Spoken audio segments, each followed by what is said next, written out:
संपदा, परंपराएं और विरासत किसी भी देश या प्रदेश की तब समृद्ध या उन्नत होती है जब वहाँ के लोग अपनी जड़ से जुड़े रहें। और हमारे झारखंड में ना, यकीन मानिए, यहाँ के जो लोग हैं ना, उन्होंने अपनी विरासत को बखूबी संजो कर रखा है। फिर चाहे मैं आदिवासियों की बात करूँ या फिर सदानों की, छोटा नागपुर क्षेत्र की बात करूँ या फिर कोल्हान या पलामू की, झारखंड के लोगों ने अपनी परंपराओं को एक माला में पिरो कर रखा है। नमस्कार, जोहार, मैं कंचन बाला दूरदर्शन के कार्यक्रम जायका झारखंड का में एक बार फिर से आप सभी दर्शकों का हार्दिक अभिनंदन करती हूँ। और जैसा कि आप जानते हैं कि हर सप्ताह हम एक नए स्वाद की तलाश में झारखंड के कोने कोने में घूमते हैं, तो आज भी हमारा ये सफर शुरू हो चुका है। तो चलिए मेरे साथ चलते हैं और चखते हैं जायका झारखंड का।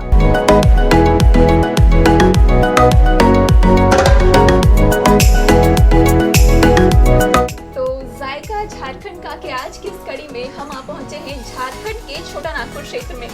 तो आज हमारे साथ हमारी बहुत ही खास मेहमान जुड़ी हुई हैं, जो कि हैं पूनम वर्मा जी। तो चलिए पूनम जी से बातें करते हैं।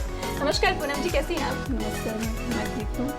पूनम जी, अगर जैसा कि मैंने कहा कि आज हम छोटा नागपुर क्षेत्र में खड़े हैं, तो कौन से एक विशेष ऐसे पकवान हैं जो छोटा नागपुर क्षेत्र में खाए जाते हैं? छोटा नागपुर में तो वैसे बहुत सारे पकवान हैं जो बहुत अच्छे होते हैं। सबसे स्पेशल यहाँ रहता है धुसका, छोला, बहुत ही पसंद किया जाता है यहाँ। और मीठे में धुधौरी है, धुधौरी चावल का बनता है और धुसका भी चावल का ही बनता है। दोनों बहुत अच्छे पकवान हैं। इसके अलावा सब्ज़ी में भी बहुत सारे अलग अलग तरह के झारखंड में है। सीजनली सब्जी भी यहाँ बहुत सारा आता है। और उसके अलावा अगर रुगड़ा खुखड़ी की मैं बात करूँ तो वो बरसात में तो प्राय मिलते ही बरसात में बस वो मिलते ही मिलते हैं। और आपने कहा कि धुसका या फिर छोला, और मैं अगर बात करूँ तो होली में प्राय ये बहुत बनते हैं, हर किसी के घर में बनते हैं। तो जैसे पूनम जी, आप गृहिणी हैं और मैं हमेशा कहती हूँ कि नारी जो है ना, वो शक्ति का दूसरा नाम है, और ये बात बिल्कुल अटल सत्य भी है। तो अगर खाना बनाने की बात करूं मैं, तो कितने वर्षों का एक्सपीरियंस है आपके पास? एक्सपीरियंस तो वैसे मेरे पास है 7 से 8 साल से मैं खाना बना रही हूँ। लेकिन बचपन से ही मुझे बहुत शौक़ था खाना बनाने का। तरह तरह के अलग अलग जगहों के व्यंजन बनाने का बहुत शौक़ था। पहले भी बनाया करती थी, अब और फिर शादी हो गई आपकी, तो यहाँ भी बहुत कुछ नए माहौल में भी बहुत कुछ सीखा आपने। तो अगर आज मैं अपनी बात करूँ तो क्या विशेष पकवान बना रही हैं आप हमारे लिए? आज मैं बनाने जा रही हूँ ओल की सब्ज़ी और खुखड़ी, जो अभी सीजनली मिल ही रहा है बरसात के दिनों में। और उसके अलावा मैं बनाने जा रही हूँ मड़ुआ आटा का पीठा, और एक खपड़ी रोटी है। और खपड़ी रोटी बना रही हैं, तो ये शब्द मैंने पहली बार सुना है। और इतने सारे व्यंजनों का नाम बताया पूनम जी ने, तो सुन के ही मुंह में पानी आ गया है और मैं बहुत उत्सुक हूँ चखने के लिए। तो चलिए पूनम जी, बिना किसी देर के हम शुरू करते हैं। जी, पहली डिश है आज, वो हम क्या बनाने वाले हैं? मड़ुआ आटा का पीठा बनाने जा रहे हैं। अच्छा, तो उसके लिए सबसे पहले हम क्या करेंगे? सबसे पहले जो आटा है इसका घोल तैयार करेंगे। अच्छा,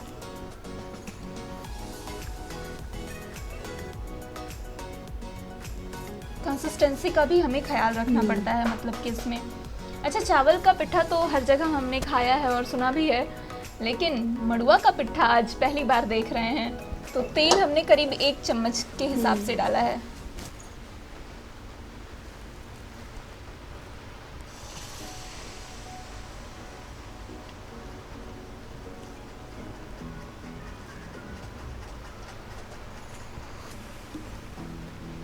तो मतलब इसे हमें अच्छे से पकाना है, जिसे बोलचाल की भाषा में चाड़ना कहते हैं।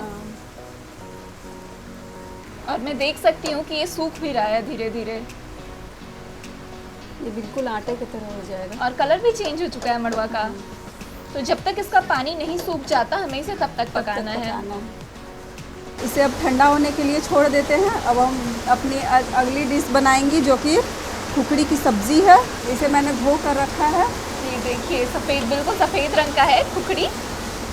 मशरूम की एक प्रजाति है जो झारखंड में बहुत खाई जाती है। मशरूम तो सालों भर मिलता है, लेकिन ये बस बरसात में ही बरसात के सीजन में ही मिलता है। तो शुरू करते हैं हम शुरू लोग। करते हैं। तो आप देख सकते हैं कि यहाँ हमने खुखड़ी बनाने के लिए सरसों के तेल का प्रयोग किया है, जो कि लगभग 3 बड़े चम्मच के हिसाब से डाला है हमने। तेल गरम होने देते हैं। उसके बाद हम इसमें डालेंगे जीरा, एक मिर्ची, तेज़पत्ता, दालचीनी, बड़ी इलायची, छोटी इलायची, ये थोड़े से जायफल, हींग। अच्छा, सबसे पहले जीरा,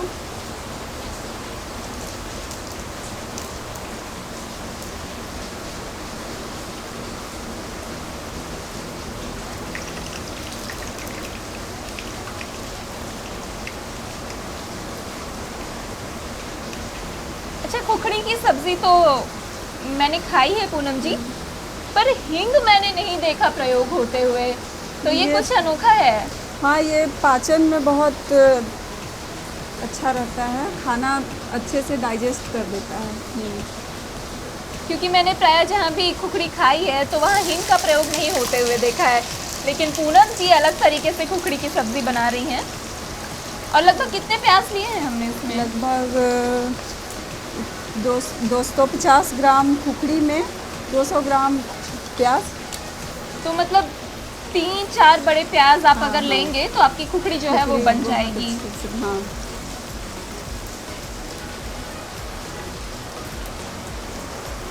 हमारा प्याज भून रहा है, तब तक हम पीठा का तैयारी कर लेते हैं। देखिए आटा बिल्कुल ठंडा हो चुका है। अब इसे हल्का सा हाथ में तेल लेंगे और अच्छे से मसलेंगे।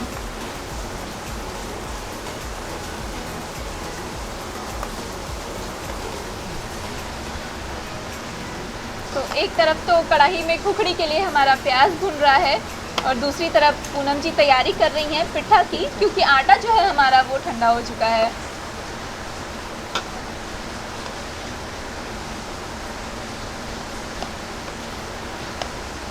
ये दाल का पेस्ट है, चने दाल का। इसमें डाला गया है लहसुन, मिर्ची, अदरक और हल्दी और नमक। तो मतलब चने की जो दाल थी उसे हमने पहले भिगो कर हाँ, रखा, भिगो कर रखा। और जब वो फूल गया तो उसमें हमने मिर्ची, अदरक, लहसुन ये सारी चीज़ें हाँ, डाली। हाँ। और जैसे चावल का पीठा बनता है बिल्कुल सेम वैसा ही बनता है ये भी, बस टेस्ट उससे एकदम अलग होता है।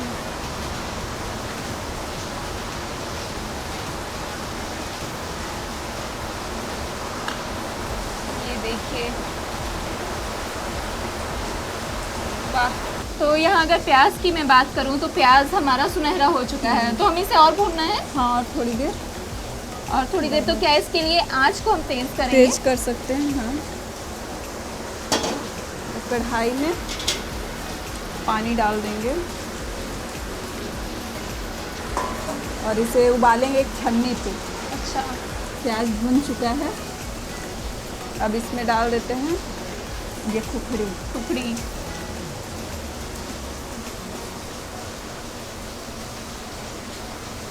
वैसे तो मशरूम हेल्थ के लिए बहुत अच्छा होता है, सबको पता ही है, लेकिन मैं अगर झारखंडी खुखड़ी की बात करूं तो ये औषधीय गुणों से भरपूर है। इसमें कैल्शियम की मात्रा जो है वो काफ़ी पाई जाती है, आयरन की मात्रा बहुत पाई जाती है, प्रोटीन अच्छे खासे मात्रा में होता है इसमें। अब इसमें डालेंगे नमक,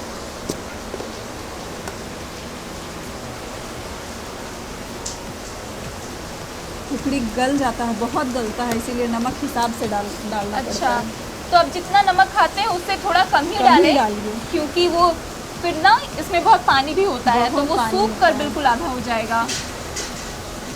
और प्याज की जो खुशबू है ना, उसके साथ आपने जो खुखड़ी मिला दिया है, खुशबू अमेजिंग आ रही है। हल्दी पाउडर है ना, हल्दी पाउडर, और ये खास तरह का मसाला बनाया है पूनम जी ने। तो क्या क्या डाला है आपने मसाले में? इसमें डाला हुआ है काली मिर्च, जीरा, लाल मिर्च, गरम मसाला और लहसुन। तो घर पे ही मसाला घर पे तैयार ही किया है तैयार पूनम किया जी ने, हुआ है। जिसमें कि काली मिर्च है, लहसुन है, हरी मिर्ची है, आपके घर में जो भी मसाले हैं वो डाल सकते हैं। और ऐसा सबके नहीं घर में होता ही है, होता ही जीरा, है, धनिया, रहता ही है। ये सारी चीज़ें लोग आपको- इस्तेमाल करते ही करते हाँ, हैं। ये बनाने के लिए अलग से कोई मसाला नहीं लाना है, तो हमने इसमें जीरा का भी प्रयोग किया है। हाँ हाँ। तो हमारा जीरा हो गया, काली मिर्च हो गई, लाल मिर्च हो गई, लहसुन हो गया, और जो गरम मसाले पड़ते हैं इसमें वो डाला है हमने। तो मशरूम की सब्ज़ी में सबसे पहले तो मशरूम को अच्छे से धोना है, क्योंकि ये मिट्टी से निकलता है। अगर अच्छे से आप इसे नहीं धोइएगा तो फिर ये इसमें मिट्टी का अंश रह जाएगा और मुंह में जाकर वो अच्छा नहीं लगेगा। तो इसमें सबसे पहले तो उसे अच्छे से धोकर छोटे छोटे पीस में काटना है। फिर इसके लिए प्याज लेना है, और सबसे पहले कढ़ाई लेंगे, गैस गरम कर गैस में चढ़ाएंगे कढ़ाई, उसमें तेल डालेंगे। सरसों का तेल का उपयोग करना है इसमें। और फिर उसमें कुछ खड़े मसाले डालते हैं, जैसे कि दालचीनी, लाल मिर्च, तेज़पत्ता, बड़ी इलायची, छोटी इलायची, जीरा, हींग, और ये सब जब अच्छे से चटक जाए तो फिर उसमें प्याज डाल देंगे, कटा हुआ प्याज।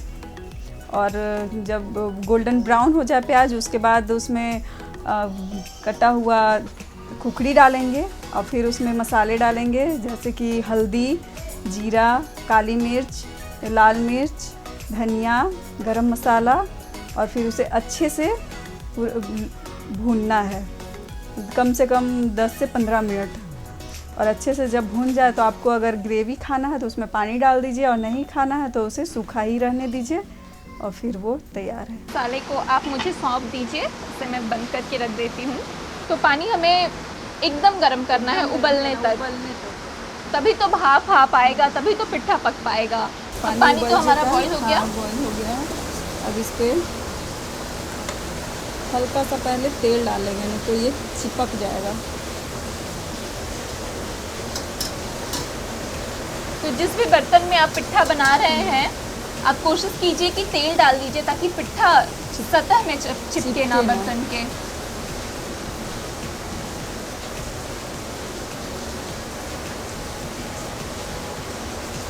ये 10 से 15 मिनट में तैयार हो जाएगा। इसे ढक देते हैं। ये ढक चुका है। क्या कमाल की खुशबू आ रही है पूनम जी, मतलब बिना खाए मैं ये कह सकती हूँ कि आपके हाथों में ना सच में जादू है।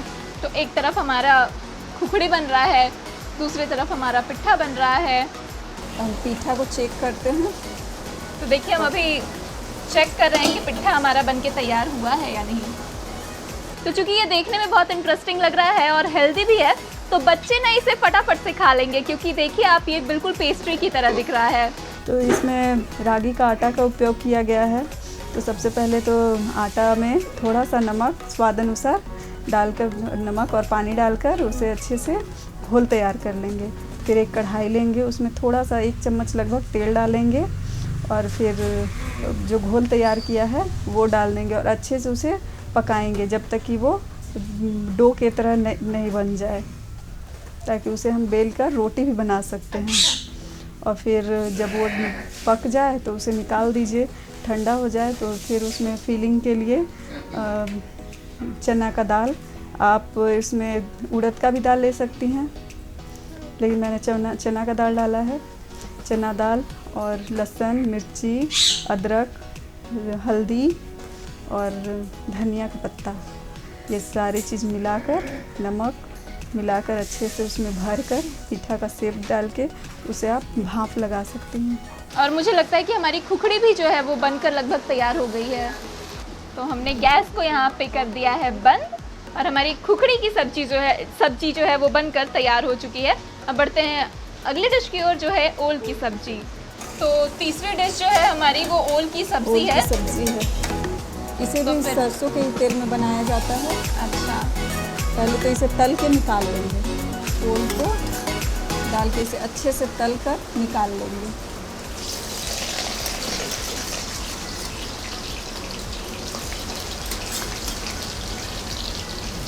तो खाना बनाते समय बिल्कुल सावधानी बरतें, और जब आप इस तरीके की चीज़ें डाल रहे हैं जिसमें पानी होता है और आप तेल में डाल रहे हैं, तो कहीं खुद को घायल ना कर बैठें। तो सावधानी का विशेष ध्यान रखना पड़ता है, जैसा पूनम जी बिल्कुल सावधानी से खाना बना रही हैं।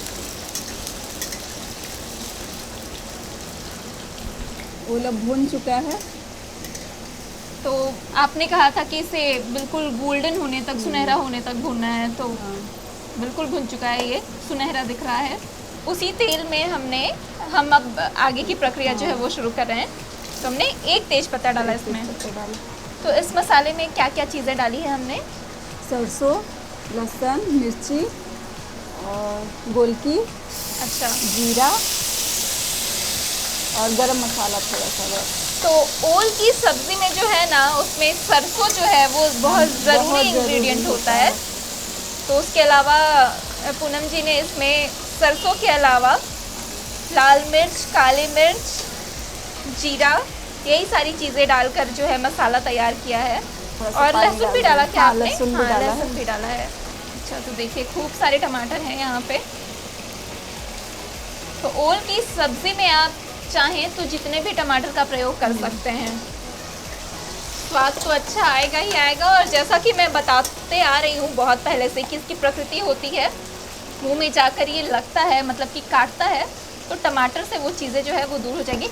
हल्दी पाउडर हमने इसमें लगभग 2 चम्मच डाला है। तो जितना आप नमक खाते हैं अपने स्वाद के अनुसार से, उससे थोड़ा कम। तो अभी हमें इंतज़ार करना है टमाटर के गलने का।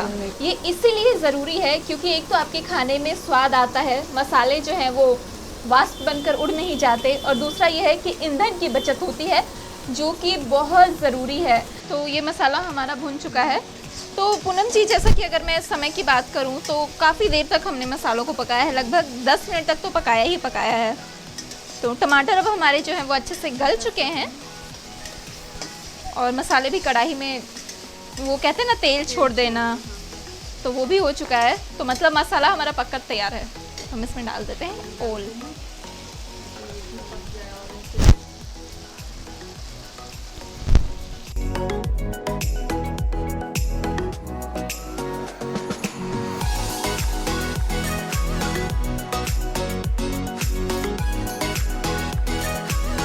ओल की सब्ज़ी, सबसे पहले तो ओल को काट कर उसमें नमक डालकर आप रख दीजिएगा तो ये बिल्कुल भी नहीं काटेगा, क्योंकि ओल बहुत काटता है खाने पे।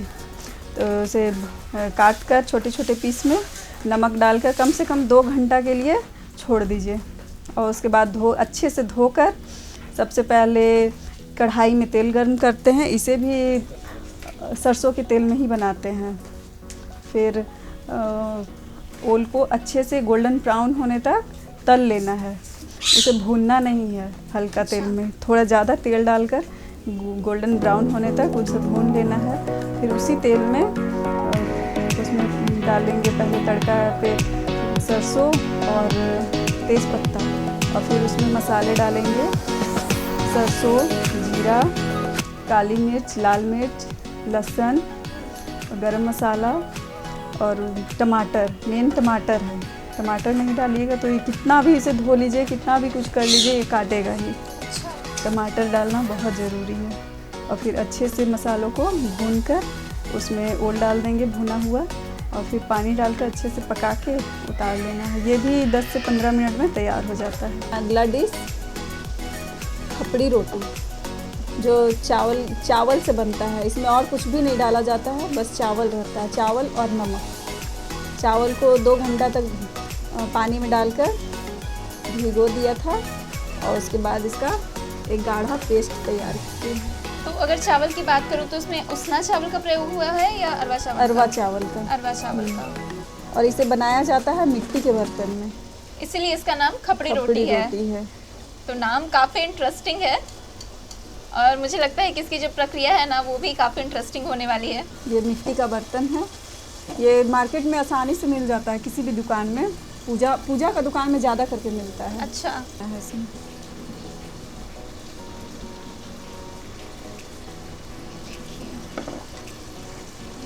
ऐसे ढक देते हैं मिट्टी के ही ढक्कन से, और इसमें हल्का सा ऊपर पानी डालेंगे। अच्छा, इसमें पानी भी डालेंगे? हाँ, तेल की जगह में इसमें पानी डाला जाता है।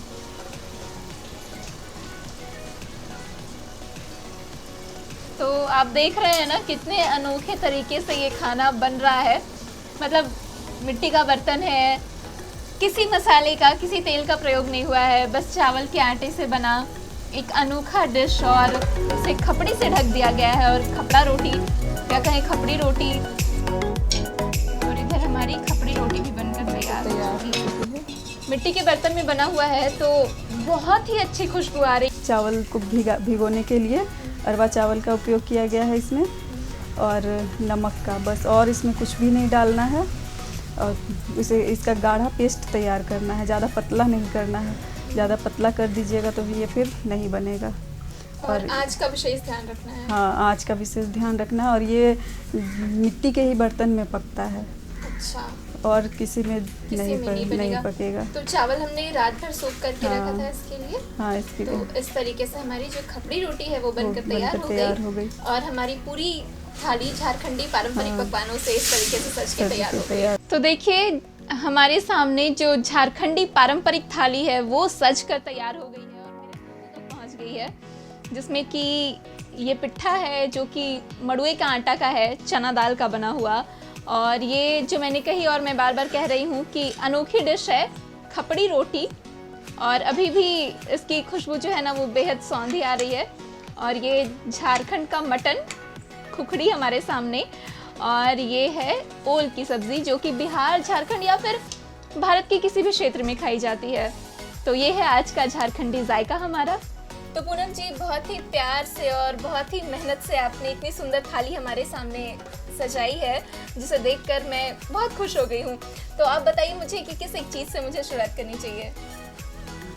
आप पीठा से शुरुआत कर सकती हैं। आपने कहा कि मैंने कभी नहीं खाया है। बिल्कुल। तो आप टेस्ट करके बताइए कैसा बना है। चलिए, तो मैं ये मड़ुए का पिट्ठा,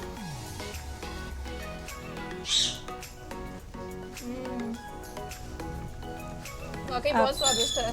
आप इसे सब्जी के साथ भी खा सकती हैं। ओल की सब्जी के साथ? हाँ, ओल की सब्जी के साथ।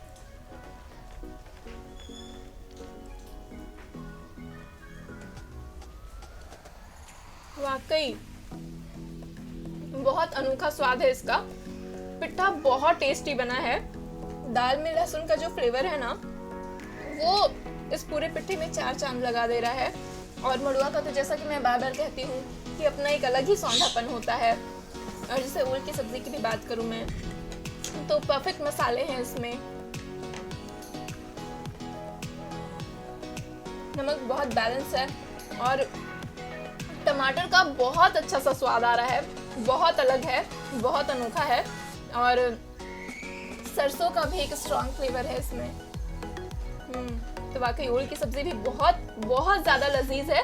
और पिट्ठा की तो मैं क्या ही बात करूं। अब एक डिश है मेरे सामने जो कि मैंने बचपन से लेकर अभी तक कभी नहीं खाया, ना मैंने बनते हुए देखा है, वो है खपड़ी की रोटी। तो चलिए इसे देखते हैं, इसे खाकर ये कैसी है। तो खपड़ी की रोटी खुखड़ी की सब्जी के साथ। तो इस खपड़ी रोटी की मैं जितनी भी तारीफ करूँ ना पूनम जी, वाकई कम है।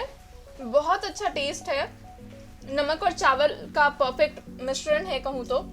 और कहते हैं ना कि सादा खाना ज्यादा स्वादिष्ट होता है, तो बिल्कुल वही चीज़ है इसके साथ। कमाल की है ये खपड़ी की रोटी। मिट्टी का जो सौंधापन है ना बहुत अनोखे तरीके से इस चावल ने अपने अंदर भर लिया है। और खुखड़ी की तो मैं क्या ही बात करूँ। एक खुखड़ी जब हम खाते हैं तो वो कहते हैं ना हमारी भाषा में कि कच-कच करता है, पर इसके साथ वो बात नहीं है। बहुत अच्छे से मुंह में घुल जा रहा है और बहुत चटपटा है, तीखा है, नमक बैलेंस है। तो कुल मिलाकर इस थाली के लिए मैं पूनम जी को 100 में से 100 नंबर देती हूँ। और पूनम जी अपना भी कुछ करती हैं। इनका YouTube चैनल है पूनम की रसोई, उसमें ये सारी चीज़ें, ये सारी विधियाँ बताती हैं। तो अगर आपको इस तरीके का खाना बनाना सीखना है तो आप पूनम जी को फॉलो कर सकते हैं YouTube पे। तो धन्यवाद पूनम जी, आपने इतने अच्छे जायके से हमें रूबरू कराया, हमारे जो दर्शक हैं उनका परिचय कराया। तो आपका बहुत बहुत आभार। आपका भी बहुत बहुत धन्यवाद मैम। आप आइए हमेशा, इसी तरह से मैं हमेशा अलग अलग तरह के जायका बना कर आपको खिलाती रहूँगी और दर्शकों को भी दिखाती रहूँगी। चलिए, तो इसी तरीके से हम नए स्वाद से आपका परिचय कराते रहेंगे और पूनम जी से भी मिलते रहेंगे। जायका झारखंड का के आज की इस कड़ी में हमने कई सारे अनोखे और पारंपरिक व्यंजनों का लुत्फ उठाया, जिसमें कि खपड़ी रोटी, मड़ुआ का पिट्ठा, खुखड़ी की सब्जी और ओल की सब्जी शामिल थे। अगली बार एक नए सफर पे एक नए स्वाद से परिचय कराने फिर से मिलने आऊंगी आपसे। तब तक के लिए मुझे दीजिए इजाजत। जय झारखंड, जोहार झारखंड।